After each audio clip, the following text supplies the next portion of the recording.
ជំរាបសួរពុកម៉ែបងប្អូនជាទីស្រឡាញ់ចាឥឡូវនេះថ្ងៃនេះយើងមកស្វែងយល់អំពីប្រាសាទវត្តភូតើប្រាសាទវត្តភូសាងឡើងនៅឆ្នាំណាតើកម្ពុជាបាត់បង់ទឹកដីនេះយ៉ាងដូចម្ដេចតោះអញ្ជើញពុកម៉ែបងប្អូនទាំងអស់គ្នាទៅទស្សនាវីដេអូនាងខ្ញុំដូចតទៅនៅភាគខាងត្បូងនៃប្រទេសឡាវមានប្រាសាទបុរាណមួយដែលស្ថាបត្យកម្មនិងសិល្បៈពាក់ព័ន្ធយ៉ាងខ្លាំងជាមួយនឹងអរិយធម៌ខ្មែរប្រាសាទនោះមានឈ្មោះថាវត្តភូសំណួរដែលមនុស្សជាច្រើនចង់ដឹងគឺថាតើវត្តភូមានទំនាក់ទំនងយ៉ាងជ្រាលជ្រៅជាមួយអាណាចក្រខ្មែរតើហេតុអ្វីបានជាសប្តាហ៍ថ្ងៃវាស្ថិតនៅក្នុងប្រទេសឡាវទៅវិញតើស្ដេចខ្មែរអង្គមួយណាដែលបានប្រគល់វត្តភូឲ្យទៅអ្នកដទៃតើវាជាការបាត់បង់នៅឆ្នាំណាហើយថាតើការផ្លាស់ប្ដូរនេះកើតឡើងដោយសង្គ្រាមឬក៏ការផ្លាស់ប្ដូរដោយអំណាចនៅតាមសម័យថ្ងៃនេះយើងត្រឡប់មករកប្រវត្តិសាស្ត្រជាច្រើនសតវត្សដើម្បីស្វែងយល់រកចម្លើយទាំងអស់គ្នាជាដំបូងយើងត្រូវយល់ថាវត្តភូមិនមែនទើបតែកើតឡើងនៅសម័យអង្គរទេតំបន់ចម្ប៉ាស័កមានប្រវត្តិចាស់ជាងសម័យអង្គរហើយទេសភាពវប្បធម៌នៅទីនោះមានការអភិវឌ្ឍប្រហែលជាសតវត្សទី5រហូតដល់សតវត្សទី15បានចាត់ទុកតំបន់នេះថាជាការអភិវឌ្ឍជាចម្បងពាក់ព័ន្ធនឹងអាណាចក្រខ្មែរដូច្នេះនៅពេលដែលយើងនិយាយអំពីវត្តភូយើងមិនគួររំលងវាជាប្រាសាទមួយឯកោឡើយវាជាផ្នែកនៃទេសភាពក្រុងប្រាសាទស្រះទឹកផ្លូវទីសក្ការៈដែលភ្ជាប់ជាមួយនឹងប្រព័ន្ធធំចាប់ពីប្រហែលសតវត្សទី10ដល់ទី14អាណាចក្រខ្មែរមានឥទ្ធិពលយ៉ាងខ្លាំងនៅតំបន់នោះ UNESCO បានបញ្ជាក់ថាវត្តភូគឺជាសក្ខីភាពដ៏ពិសេសចំពោះវប្បធម៌អាស៊ីអាគ្នេយ៍និងជាពិសេសចំពោះអាណាចក្រខ្មែរដែលបានគ្រប់គ្រងតំបន់នេះនៅក្នុងសតវត្សទី10រហូតដល់ទី14នៅវត្តភូយើងអាចមើលឃើញអំពីគំនិត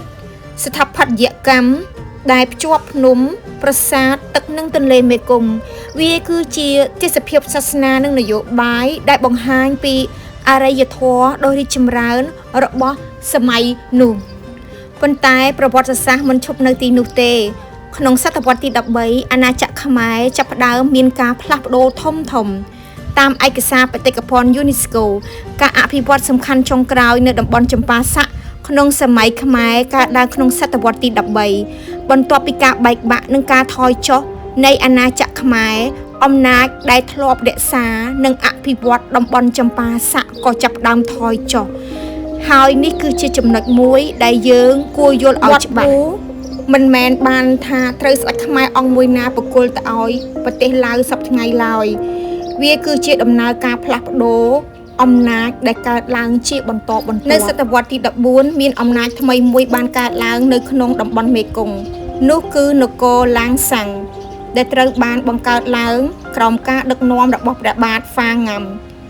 នេះគឺជាដំណាក់កាលមួយដែលអំណាចនយោបាយនៅតំបន់ដែលសពថ្ងៃប្រទេសឡាវនេះបានផ្លាស់ប្ដូរយ៉ាងខ្លាំងប៉ុន្តែយើងមិនគួរយកឆ្នាំកំណើតឡាងសាំងមកធ្វើជាឆ្នាំដែលកម្ពុជាបាត់បង់ប្រាសាទវត្តភូឡើយការផ្លាស់ប្ដូរអំណាចនៃចម្ប៉ាស័កមានសភាពស្មុគស្មាញនឹងកើតឡើងក្នុងរយៈពេលដ៏យូរសំណួរសួរថាតើវត្តភូសាងសង់ឡើងនៅឆ្នាំណាសំណង់វត្តភូដែលយើងឃើញសប្តាហ៍ថ្ងៃមានដំណាក់កាលសាងសង់និងការកែប្រែជាច្រើនសតវត្ស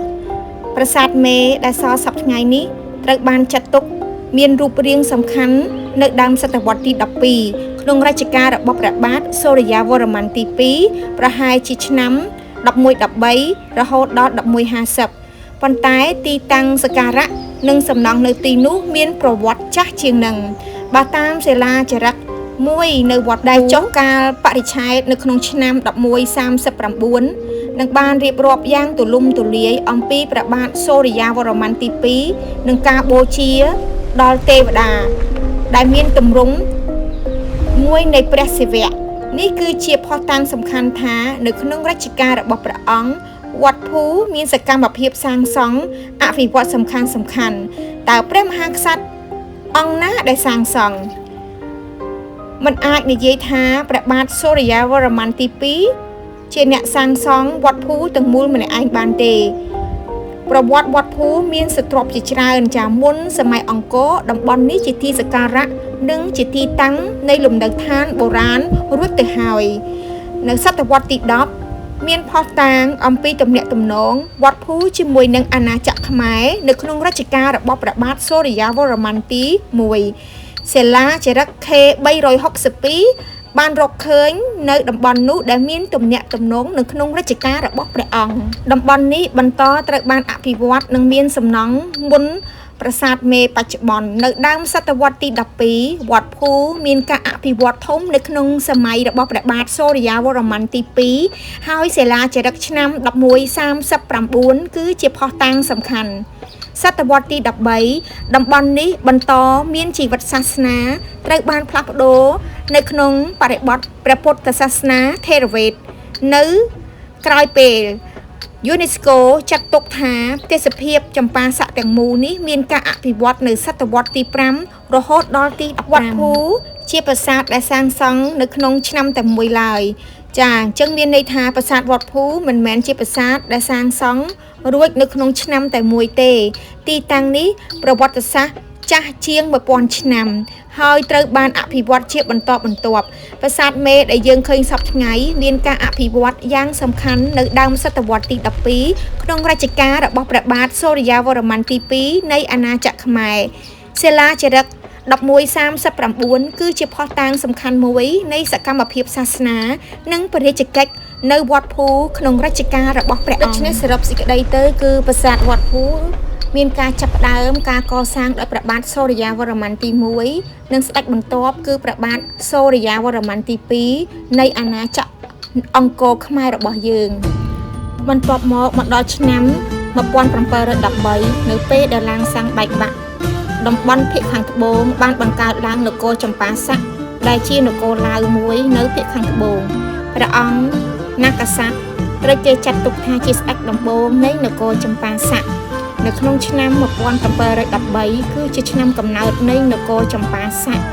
មិនមែនជាឆ្នាំដែលស្ដេចខ្មែរប្រគល់វត្តភូទៅឲ្យឡាវទេ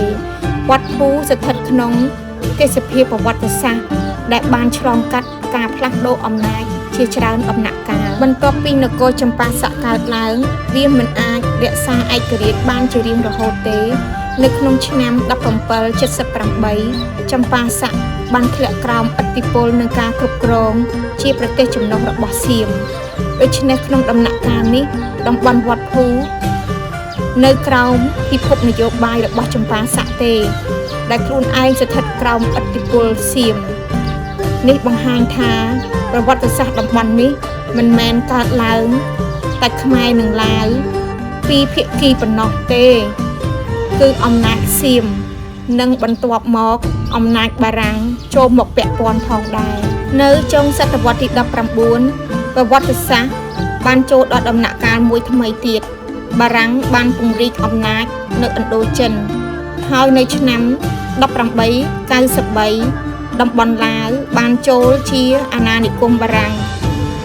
ប៉ុន្តែចំពោះចម្ប៉ាស័កនិងតំបន់នៅខាងលិចទន្លេមេគង្គវាមានដំណើរបន្តទៀតតាមឯកសារ UNESCO តំបន់ចម្ប៉ាស័កនិងតំបន់ជុំវិញនៅខាងទន្លេមេគង្គត្រូវបានសៀមប្រគល់ឲ្យបារាំងនៅក្នុងឆ្នាំ1904នេះគឺជាដំណាក់កាលសំខាន់ក្នុងការបង្កើតព្រំដែនរដ្ឋតំបន់នៅតំបន់នេះដូច្នេះយើងត្រឡប់មកសំណួរដើមវិញថាតើកម្ពុជាបាត់បង់វត្តភូនៅឆ្នាំណាចម្លើយដែលត្រឹមត្រូវបំផុតនោះគឺមិនមានឆ្នាំតែមួយដែលអាចបញ្ជាក់ថាកម្ពុជាបានបាត់បង់វត្តភូនៅឡើយទេការបញ្ចប់អំណាចខ្មែរនៅតំបន់នេះចាប់ផ្ដើមតាំងពីការថយចុះនៃអាណាចក្រខ្មែរនៅក្នុងសតវត្សទី13បន្ទាប់មកតំបន់នេះបានឆ្លងកាត់អំណាចនយោបាយជាច្រើនសម័យអង្គរការកើតឡើង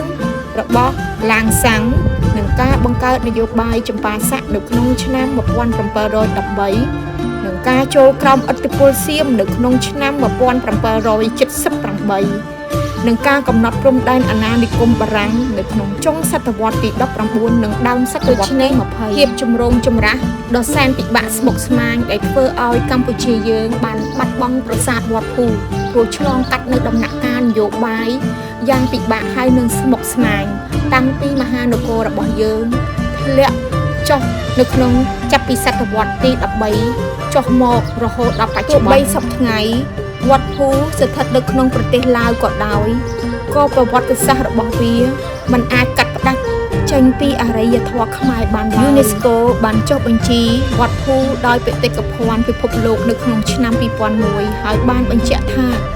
វត្តភូជាសក្ខីភាពដ៏ពិសេសចំពោះអំណាចនៃអាណាចក្រខ្មែរ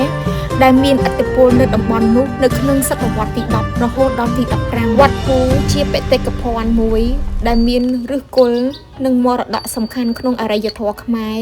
ប៉ុន្តែទីតាំងភូមិសាស្ត្រនិងអត្ថិភាពរបស់វាបានផ្លាស់ប្ដូរតាមប្រវត្តិសាស្ត្រមិនមែនគ្រាន់ជាការចោទសួរថាអ្វីជារបស់អ្នកណានោះទេប្រវត្តិសាស្ត្រគឺការស្វែងយល់ថាតើមនុស្សណាដែលបានសាងសង់តើពួកគេមានជំនឿអ្វីតើអំណាចនយោបាយអាចផ្លាស់ប្ដូរយ៉ាងណាហើយហេតុបណ្ដេចបានជាព្រំដែនរបស់យើងសពថ្ងៃមិនដូចព្រំដែនពីអតីតកាលវត្តភូជាសាក្សីដ៏ស្ងៀមស្ងាត់មួយនៃប្រវត្តិសាស្ត្រទាំងអស់នេះថ្មនៅតែឈរប្រាសាទនៅតែឈរហើយរឿងរ៉ាវអតីតកាលនៅតែរងចាំមនុស្សជំនាន់ក្រោយមកស្វែងយល់វត្តភូមរតកបុរាណដែលភ្ជាប់យើងទៅនឹងប្រវត្តិសាស្ត្រដ៏ជ្រាលជ្រៅនៃអាណាចក្រខ្មែរនិងអាស៊ីអាគ្នេយ៍តាមទស្សនាវីដេអូនាងខ្ញុំបើចូលចិត្តប្រវត្តិសាស្ត្រខ្មែរសូមចុច like subscribe និងចែករំលែកដើម្បីឲ្យយើងបន្តស្វែងយល់អំពីរឿងរ៉ាវអតីតកាលជាប្រវត្តិសាស្ត្រត្រូវការចងចាំប៉ុន្តែការចងចាំត្រូវដើរជាមួយនឹងភស្តុតាង